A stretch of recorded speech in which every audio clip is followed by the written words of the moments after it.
Back in 2017, Jemele Hill tweeted a couple things about Trump. Yeah, that's what got her fired or released. Calling him the white supremacist stuff. And he basically said, we're a sports network. We speak for ourselves, but we don't speak on behalf of the brand. When you attack the president, you're stepping out of our lane.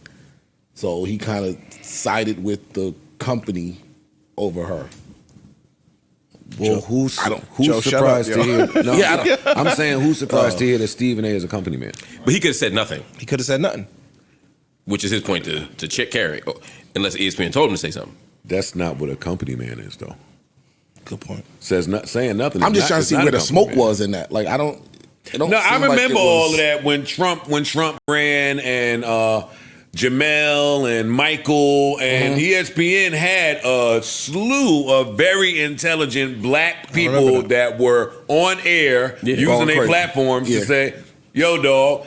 And I remember ESPN had a big problem with if nobody ever said nothing, you could tell by what they did with each personality that they had a problem with. Mark just said she got released. Yeah, I mean they were anchoring SportsCenter at that time. Yeah, and then they weren't. You know, I don't know if she was technically fired, but certainly that was the ESPN made it very clear, and Jemele's made it clear ever since then. You know that was the last thing when she tweeted that Donald Trump was a white supremacist, which at the time was still seen out of bounds. I don't think if you tweet that in 2022, yeah, sure, or 2024, I think she was ahead of the curve. I think she was right. If you tweet it now, you still liable to lose your job depending on where you work at. At ESPN, yes. That's 1,000% true. But the global outrage was even more in 2017 because a lot of stuff had not happened yet. Proof is in the pudding. Yeah. And just we've become way more free as a society in critiquing the president of the United States, and because he's kind of come down to civilian level. You know what I'm saying? Like, he a jerk, so we could call him a jerk. Whereas other presidents, even if you didn't agree with them, they still had this level of dignity and class.